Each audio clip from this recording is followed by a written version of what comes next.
What would be wrong with that? That's the basis of several successful civilizations, to store things for bad times, to take care of their family and to look forward to the future and take care of even people that might not even be born yet, just by all of the actions and knowledge that you're passing on to your offspring when you yourself learn it and do it in front of them.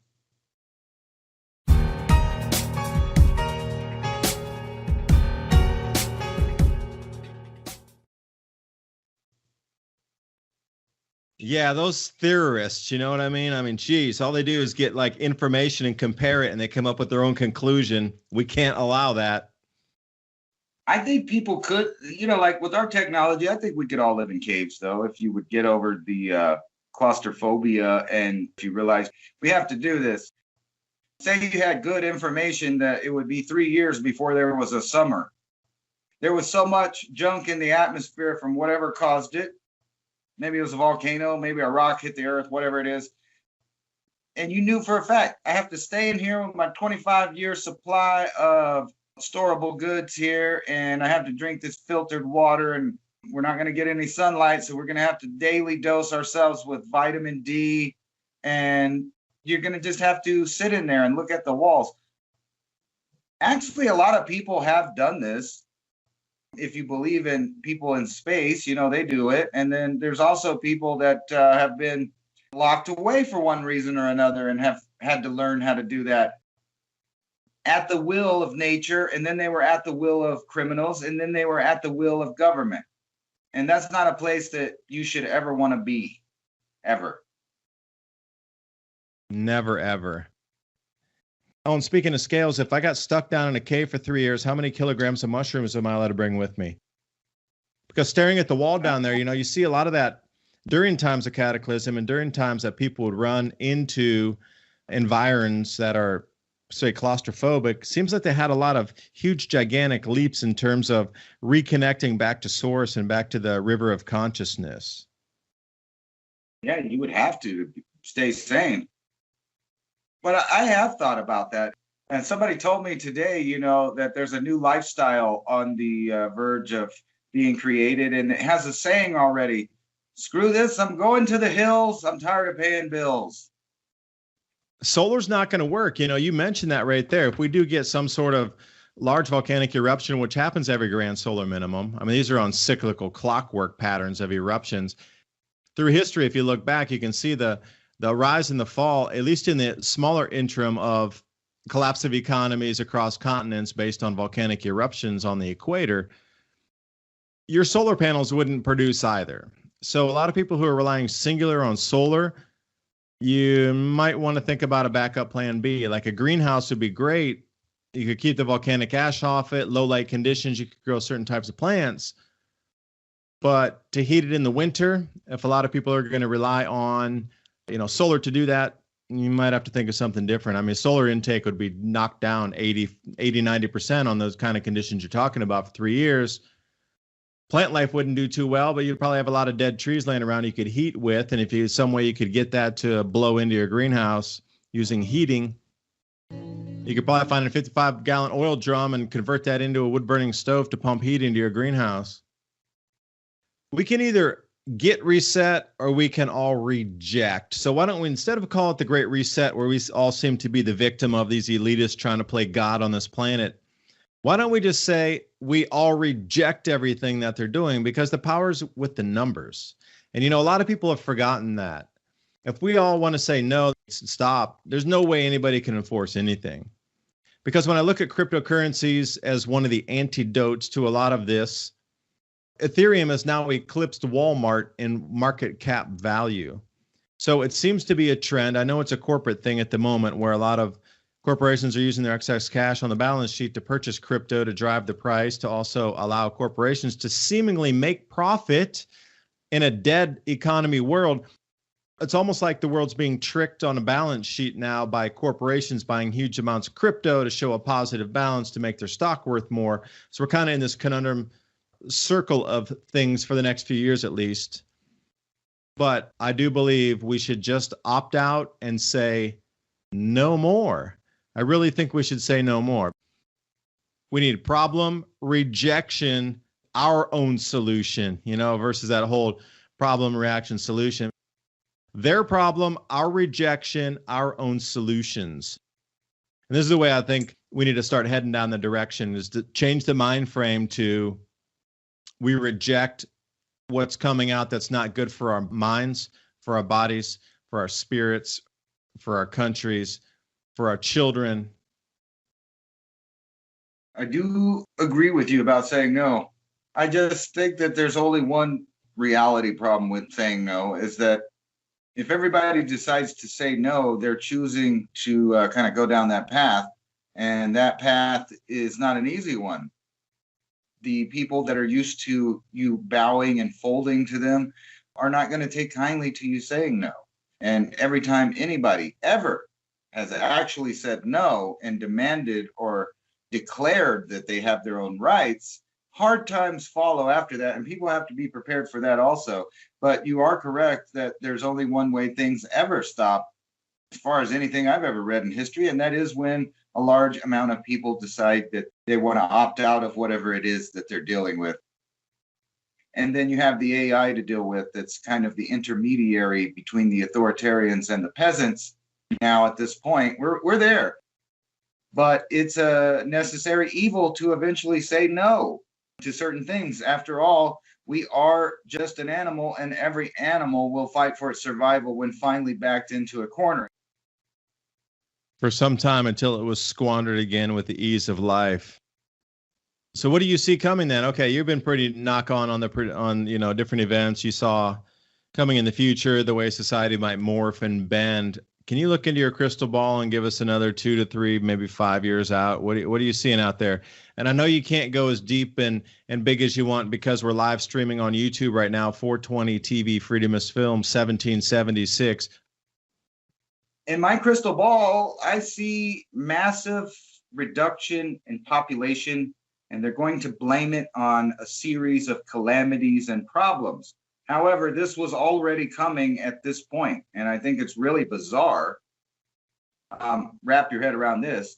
It seems like almost everything always is to design. So whenever you do the math, and then you listen to the propaganda on one side about overpopulation, but then you do the math, and you realize that, in fact, mathematically, with no calamities and no external inputs, the population was already going to plateau and start dropping. And I'll tell you why. It's a fact that people are not having the same amount of children. They're having less than, like one in America. I think right now it's like 1.1 birth rate now at this point. So we're barely even replacing one parent, much less having any population growth. And at the same time, we have an aged population, meaning that less new people were born compared to the old people that are alive now. And unfortunately, because of that, vacuum of population is going to happen when people 60 and above just disappear soon. And then on top of that, let's start talking about the external factors like environmental pollution, governmental restrictions in certain places, lack of food and resources in other places. Culture that has decided that reproducing yourself is not the way, and instead the opposite is now trendy and what you're supposed to be doing. I'll agree and layer over with you on the food shortages inbound here. With the sun going through its changes that are affecting now in earnest, like everybody on the earth can see that these changes are here. Now, whether you want to put the full causation on human activity, or if you want to do a combination of sun-driven, and I also believe human-driven, there's a combination there of, it's not 100% the sun either, it's not 100% CO2 either, human-based, there's somewhere in the middle there. And it's probably airing on, 95% the sun's changes electromagnetically, and then we are also polluting and putting plastics in the oceans and all these things that are nasty in the food chain that are also, affecting the human physical body, the meat suit, if you will. So these food shortages are inbound, and I'm going to speak from experience. I have been ridiculed for preparations on the food sides of things. You're going to have to step past that.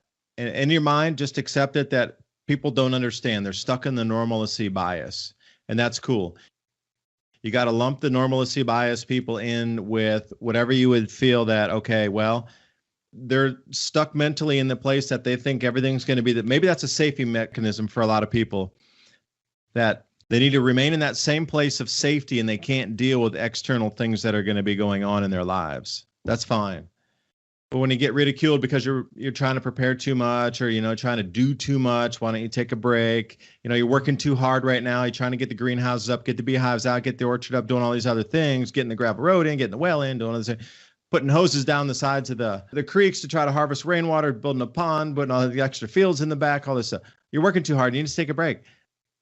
No, I don't need to take a break. I need to work probably twice as hard as I am because I'm not doing enough right now. But the more you prepare, and I'm telling you just from experience, the more you prep out and the more you get ready for self-sufficiency, the more pushback you're going to get the closer you get to that. Well, I can't handle your reality, because if I deal with your reality in the future, that might be food shortages, I can't deal with my own reality of the cognitive bias of everything's going to remain the same. Hey, there's supermarkets. Not going to get that more expensive. You don't need to buy it today. You can wait for another 1 or 2 or 3 months. It won't get that more expensive. Things are going up exponentially. Things are completely out of stock, and waiting another 2 months is not an option. So you're going to start running into this again and again and again when you come into your own preps. So anybody out there, prep more, prep double, get what you can, cans food, learn how to grow food. And it's all about the food. You control society with food. You control families with the food. This is the things that's toppled empires in the past. And no, you can't eat storable foods for 3 years living in a cave because you'll get sick. There's too much sodium in it. When there's good times, you can grow fresh veggies, kind of mix that in with what your stores are. And while the fresh veggies are in season, like now in the summer, eat as much fresh food as you can. Rely on the storable foods later on, or add something in there to try to, what you bought so far, kind of use it up, and then, restock it for a later goodbye date. I think that's really bizarre that you say that. I mean, I know it's factual.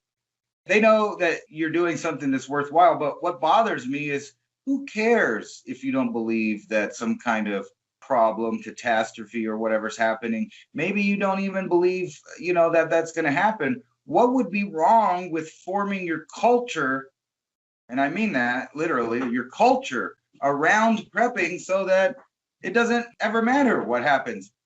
You're always ready. You're the people that are ready. You're the people whose kids are ready. You're the people whose grandkids will be ready. What would be wrong with that? That's the basis of several successful civilizations, to store things for bad times. If you think about it, if everybody was living in the same fashion, there wouldn't be such a blow to civilization every time something bad did happen. It would be just like par for the course. Everybody would just go, oh, well, we'll just do this, we'll do that, and we'll get by. And not only that, their children and their grandchildren were already on the same trip. Now, I know that we've already gone through the cycle, like you said, and I forgot there's a name specifically for the cycle of gaining one's independence, becoming successful, and then becoming dependent. I forgot what the name of it is, but it always circles around back.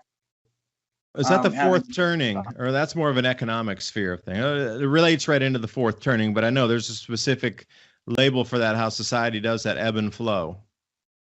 But see, you in that flow once your culture is based on producing abundance, going back to nature, having a connection with earth where you and the earth are doing well at the same time. And the earth will take care of you when the earth is sick. I mean, think about it. It's just like having any other farm animal, except for the farm animal is you and the earth. And as long as you parasitically get along, so to speak, and become a symbiote organism, that's what we're here for. All the religions kind of start out that way, that we're here to cultivate the earth.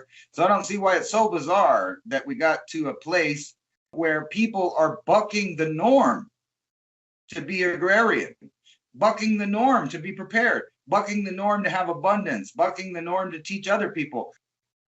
Group of moms that have got together and they're teaching each other things like canning foods. Their group publicly says they believe that there will be supply chain problems and food distributions issues, and that there will be a lack of food. So they're preparing on how to can foods, how to garden, how to do, all of the stuff that we talk about, liberating women in the ultimate feminism by teaching them to protect themselves, to take care of themselves, to take care of their family, and to look forward to the future and take care of even people that might not even be born yet, just by all of the actions and knowledge that you're passing on to your offspring when you yourself learn it and do it in front of them. And I think that's what really scares the authoritarians, is I think there's a lot more people than you think that are on the same trip as we are about looking into the future. So it's really bizarre that anytime you do something good or normal, that there's so much pushback. Corporate media is really good at getting people to alienate into their own group of like, everybody else is doing, I'm not. Everybody else must be thinking like the corporate media wants them to think. So everything, the way I look at the media now, is kind of a black and white on the opposite of the information I'm being fed, because it seems as if literally everything is 180-degree opposite. If they're telling you you can't grow your own food anymore, to take a chicken that you've raised out of your backyard and committed some atrocity against an animal, and unless it died a natural death, you can't get food.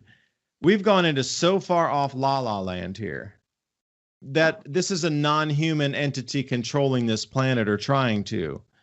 The consciousness flow seems to be tapping everybody in. You know, we're in a universal consciousness. And I think for survival mechanism, a lot of people are thinking that, you know, move with your feet, vote with your feet, get out to the countryside, get out with your bills, off to the hills. That is something that is so ancient, ingrained in our DNA. This vibration frequency change in the sun is activating a lot of people's ancient DNA strands of memory. It's intuitive now. The unified field of God itself